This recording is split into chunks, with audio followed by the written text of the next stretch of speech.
नमस्कार. मी निमेश वहाळकर. साप्ताहिक विवेकतर्फे आपणा सर्वांचं स्वागत. अटल स्मृती व्याख्यानमालेचं आजचं हे दुसरं सत्र आहे. आजच्या सत्रामध्ये विचार मांडण्यासाठी उपस्थित आहेत पुण्याचे माजी खासदार श्री प्रदीप रावत. प्रदीप त्र्यंबक रावत यांचा जन्म 1956 साली झाला आणि प्रदीपदादा पुण्याचे माजी खासदार आहेत. 1999 ते 2004 या काळामध्ये ज्यावेळी अटलजींच्या नेतृत्वातील NDA सरकार सत्तेमध्ये होतं त्यावेळी प्रदीपदादा यांनी भाजपतर्फे पुणे लोकसभा मतदारसंघाचं प्रतिनिधित्व केलं. विवेक व्यासपीठद्वारा संचालित पुणे येथील स्वातंत्र्यवीर सावरकर अध्यासन केंद्राचे ते अध्यक्ष आहेत. याशिवाय भांडारकर प्राच्यविद्या संशोधन मंडळ या संस्थेचेही ते अध्यक्ष आहेत. नुकतीच त्यांची भारत इतिहास संशोधन मंडळाच्या अध्यक्षपदी निवड करण्यात आली. अफाट वाचन आणि इतिहास, विज्ञान, तत्वज्ञानासह अनेक विषयांचा व्यासंग ही त्यांची काही प्रमुख वैशिष्ट्ये आहेत. NDA सरकारच्या काळातच प्रदीपदादा पुणे मतदारसंघाचे खासदार होते, त्यामुळे अटलजींसोबत त्यांनी काम केलेलं आहे. अटलजींचा सहवास त्यांना जवळून लाभलेला आहे. त्यामुळे अटलजींबद्दल प्रदीपदादांकडून ऐकणं ही आपणा सर्वांसाठीच एक वैचारिक पर्वणी असणार आहे. आपण प्रदीपदादांचे विचार ऐकणार आहोतच, पण तत्पूर्वी आपण सर्वांसाठी एक विनम्र आवाहन: साप्ताहिक विवेकचं फेसबुक पेज आणि यूट्यूब चॅनल अवश्य लाईक, शेअर आणि सबस्क्राईब करा. यानंतर प्रदीपदादा. साप्ताहिक विवेकच्या वतीने माननीय अटलजींच्या व्यक्तिमत्वाच्या विविध पैलूंवरती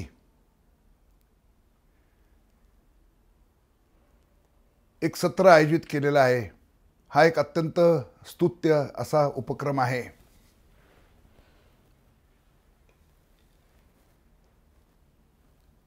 भारतात होऊन गेलेल्या सर्व पंतप्रधानांमध्ये असे जे भाग्यवान पंतप्रधान आहेत की जे केवळ या देशाचा भूतकाळ नाही आहेत, तर वर्तमानात आणि भविष्यात देखील त्यांचं चरित्र आणि त्यांचं चारित्र्य हे मार्गदर्शक ठरेल, त्यापैकी अटलजी आहेत. असं म्हणलं तर अतिशयोक्ती नाही की या देशात जी लोकशाही खोलवर रुजलेली आहे, त्या लोकशाहीची म्हणून जी काही संस्कृती आहे ती समृद्ध करणारे स्वतःच्या राजकीय कारकिर्दीतून असे अटलजी आहेत.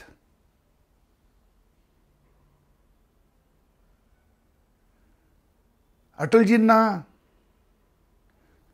अगदी त्यांचे शत्रू देखील, मी शत्रू हा शब्द या अर्थाने वापरला की खरं म्हणजे तो विरोधक या अर्थाने वापरला पाहिजे. जर अटलजींना विचारलं असतं की तुम्हाला कोणी शत्रू आहे का, तर अटलजी म्हणले असते की राजकारणामध्ये विरोधक असतात पण शत्रू नसतात. There are opponents but no enemies. असंच ज्यांचं राजकीय प्रवास आहे असे अजात शत्रू अटलजी. त्यांच्या राजकीय जीवनाचा थोडक्यात मी आज आढावा घेणार आहे. मला स्वतःला 99 ते 2000 जेव्हा ते पंतप्रधान होते त्या काळात खासदार म्हणून त्यांना जवळून पाहता आलं आणि जनसंघापासून मी लांबून अटलजींना पाहिलेलं होतं. अटलजींचा राजकारणातला जो उदय आहे तो आमच्या प्रजातंत्राच्या उदयाशीच जोडलेला आहे. भारत स्वतंत्र झाला आणि त्यावेळेला ब्रिटिश काळामध्ये जी राष्ट्रीय चळवळ होती तिचंच राजकीय पक्षामध्ये रूपांतर झालं होतं आणि काँग्रेस ही भारतामध्ये सर्वदूर पसरलेली, सर्व प्रांतांमध्ये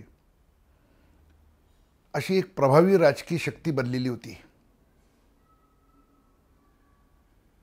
लोकशाहीचं सगळ्यात महत्त्वाचं लक्षण आहे की तिला 2 ध्रुवांची आवश्यकता असते, समर्थ ध्रुवांची. सुरुवातीच्या काळात कम्युनिस्ट, समाजवादी विचाराचे, ज्यांना आपण उजव्या विचाराचे म्हणता येतील, म्हणजे खऱ्या अर्थाने म्हणायचं तर बाजारवादी विचाराचं असं स्वतंत्र पक्ष पण होता.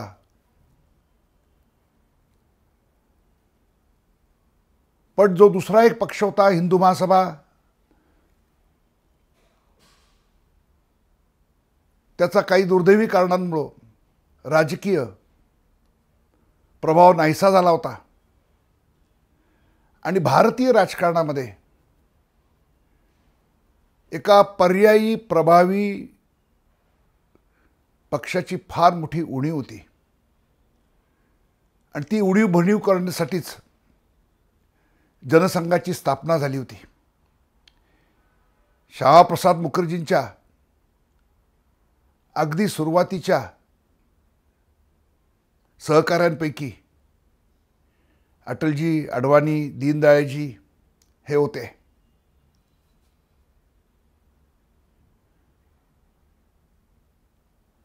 आणि या सगळ्यांनी मिळून एक भारतभर काँग्रेसला पर्याय ठरेल अशा पक्षाची उभारणी सुरू केली.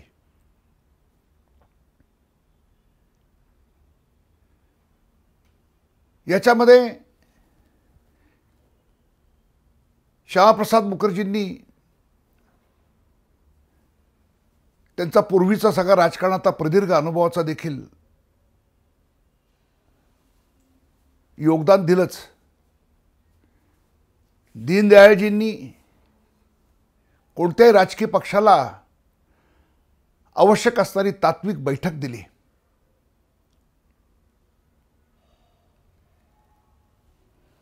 वाजपेयींनी लोकसभेमध्ये त्या पक्षाचा बुलंद आवाज म्हणून काम केलं आणि त्या काळात अडवाणींनी त्या पक्षाचं संघटन उभं करण्यामध्ये मोठं कार्य केलं. तर हा सगळा जनसंघाचा जर प्रवास पाहिला तर त्याची काही वैशिष्ट्ये दिसून येतात. इतर सर्व पक्षांची आपल्याला शक्ल झालेली दिसतात, त्या व्यक्तींच्या नावाने पक्ष निर्माण झालेले दिसतात. पण जनसंघापासून मग जनता पक्षात विलीन झाल्यानंतर ते थेट भारतीय जनता पार्टीच्या प्रवासात आपण पाहिलं तर सामूहिक नेतृत्व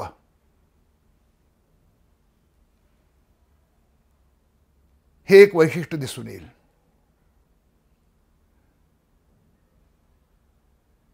हे आपल्या भारतीय राजकारणामध्ये इतकी दुर्मिळ गोष्ट आहे.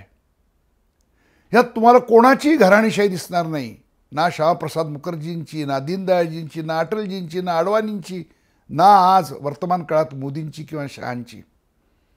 तर ही जी काही भारतीय राजकारणामध्ये आता दुर्मिळ झालेली काही वैशिष्ट्य आहेत की खूप लोक एकत्र काम करू शकतात, कर्तबगार माणसं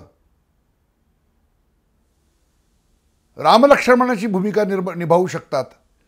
तर ही जी काही राजकारणाला आवश्यक पोषक स्थिर करणारी एखाद्या राजकीय पक्षाला आणि दीर्घकालीन प्रवासामध्ये आवश्यक असणारा हा जो गुण आहे हा आपल्याला अटलजींमध्ये दिसतो. ते केवळ पक्षाबाहेरच्या लोकांसाठी अजातशत्रू असा तो गुणवैशिष्ट्य नाही आहे, तर पक्षांतर्गत विकास होत असताना देखील मोठमोठी माणसं अटलजींच्या बरोबर त्यांचे सहकारी म्हणून आपल्याला वावरताना दिसतात. ते सर्व मिळून एक सामूहिक नेतृत्व करताना दिसतात. हा त्यांच्या या व्यक्तिमत्वाचा फार मोठा गुण आहे. 2 त्यांनी सगळ्यांना आपण प्रिय व्हावं म्हणून आपली तात्विक भूमिकेमध्ये कधी लवचिकता आणली नाही, तडजोड केली नाही. हे अटलजींचं दुसरं मोठं वैशिष्ट्य आहे.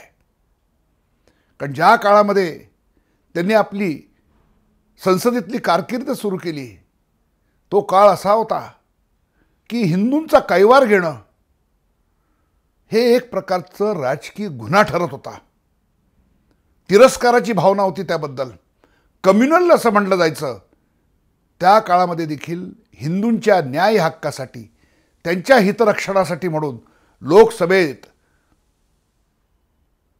खणखणीतपणाने कुठलीही भीडभाड न ठेवता आवाज उठवणारे अटलजी हे आपल्याला दिसतात. त्यांच्याकडनं आपण हे समजून घेऊ शकतो की एक व्यापक सहकार्याची भूमिका, अनेक लोकांना बरोबर घेऊन जायची भूमिका घ्यायची जर असेल तर ती शक्य आहे आपल्या कोणत्याही प्रकारच्या मूलभूत तत्वांशी तडजोड न करता सुद्धा. अटलजींच्या प्रवासामध्ये आपल्याला खूप चढउतार दिसतात. यात देखील एक वैशिष्ट्य आहे की लोक तुटून पडतात, निराश होतात, पण पुन्हा पुन्हा उभं राहण्याची जी उर्मी आहे, मला असं वाटतं की त्यांनी शिवरायांपासून घेतली. की प्रत्येक पराभव हा विजयाच्या दिशेने जाणारं अजून एक मजबूत पाऊल आहे. ह्या दृढनिश्चयाने ते पुन्हा उभे राहिलेले आपल्याला दिसतात. आणि त्यामुळंच 2च खासदार निवडून आले तेव्हा देखील ना अटलजी डगमगले ना पक्ष डगमगला. म्हणूनच आज अटलजींच्या काळात जसा ह्या देशामध्ये तो पर्यायी पक्ष म्हणून उभा राहिला, आज पुन्हा आपल्याला देशामध्ये त्यांनीच या देशाला दिलेलं हा जो भारतीय जनता पक्ष आहे तो आज या देशाचं वर्तमान आणि भविष्य देखील आहे हे आपल्याला चित्र दिसतं. तर ह्या सगळ्यातनं सांगायचा मुद्दा जो होता तो हाच की भारतीय राजकारणामध्ये काँग्रेसला एक समर्थ पर्याय उभा करायचा. हे काम जनसंघापासून भारतीय जनता पार्टीपर्यंत जी अनेक रूपं धारण करावं लागली त्याने ते आपल्याला दिलेलं दिसतं. आणि ह्याचं नेतृत्व दीर्घकाळ अटलजींनी केलं होतं. हे करत असताना अटलजींचं भारतीय राजकारणातलं सगळ्यात म्हणजे ज्याला म्हणू असं की सगळ्यात मोठं योगदान काय तर जनसंघापासूनच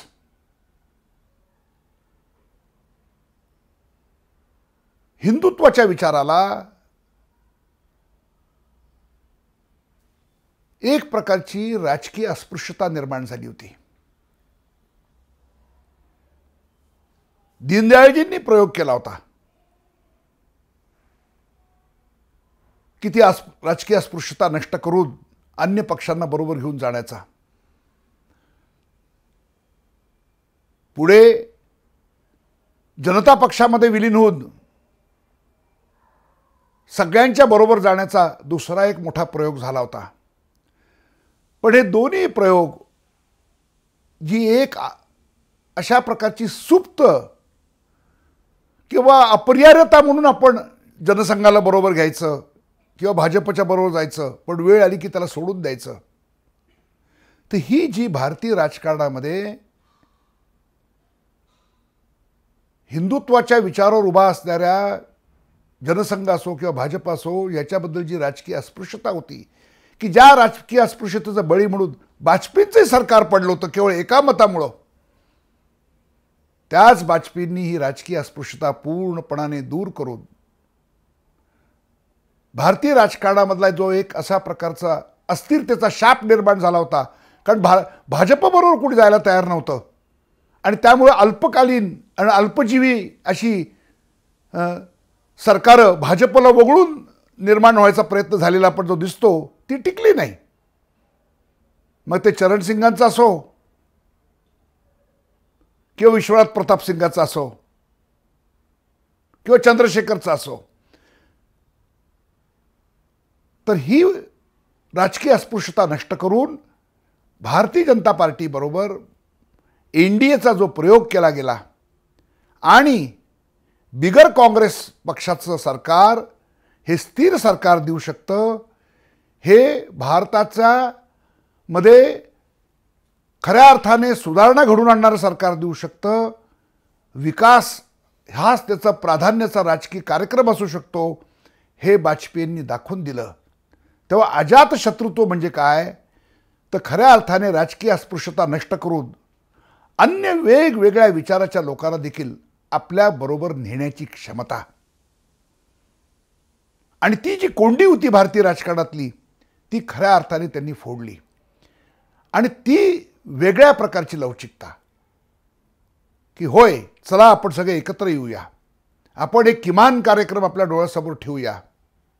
कारण का, तर आपल्याला जसा जनतेने क्लिअर वर्डिक्ट दिला नसेल तर अशा वेळेला जेव्हा स्प्लिट वर्डिक्ट असतो त्यावेळेला आपण सगळ्यांनी एकत्र येऊन ही आपली जबाबदारी आहे की ह्या देशाला जनतेला एक स्थिर सरकार दिलं पाहिजे आहे.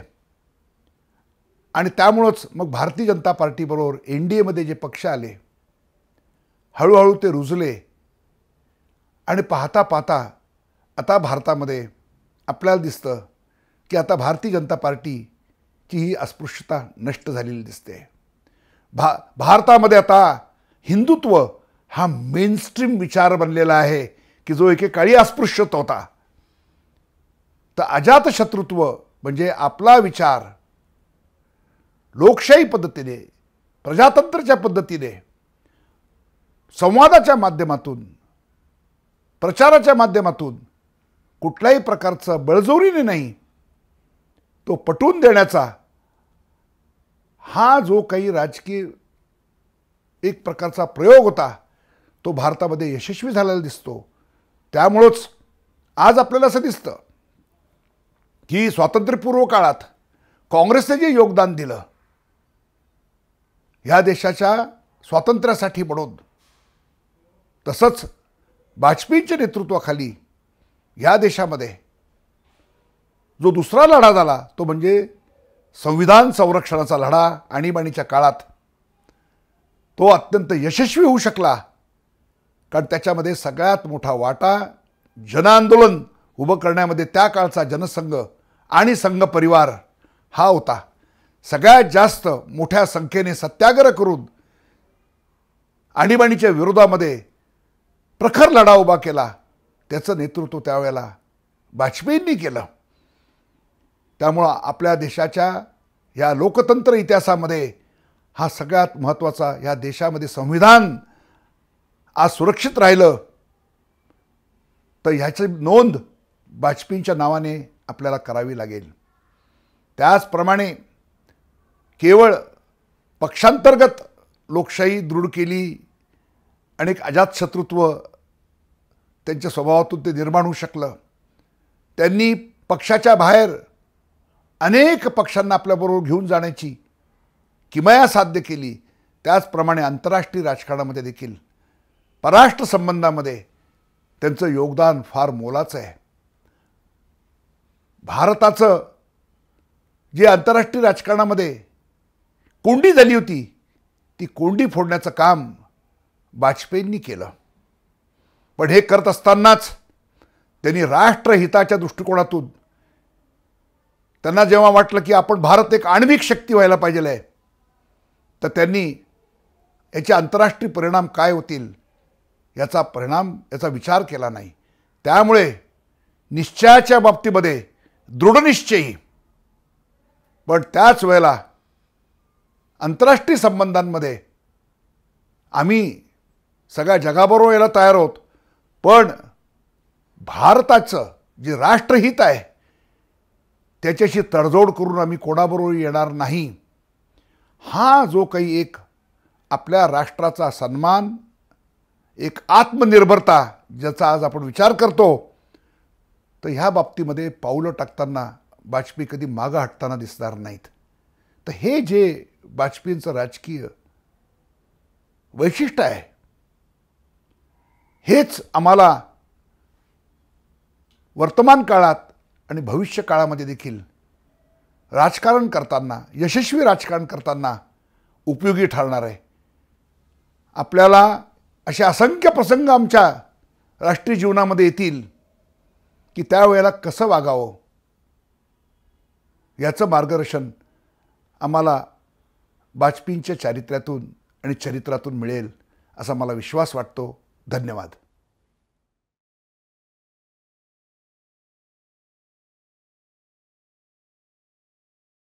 प्रखर राष्ट्रवादाची परखड अभिव्यक्ती, साप्ताहिक विवेकची हीच रीती. विषयाचं नाही त्याला बंधन, ध्यास एकच समाज प्रबोधन. या अमृत महोत्सवी विचार यात्रेत डिजिटली सहभागी व्हा. विवेकची वेबसाईट, फेसबुक पेज आणि यूट्यूब चॅनल आजच लाईक करा, शेअर करा, सबस्क्राईब करा.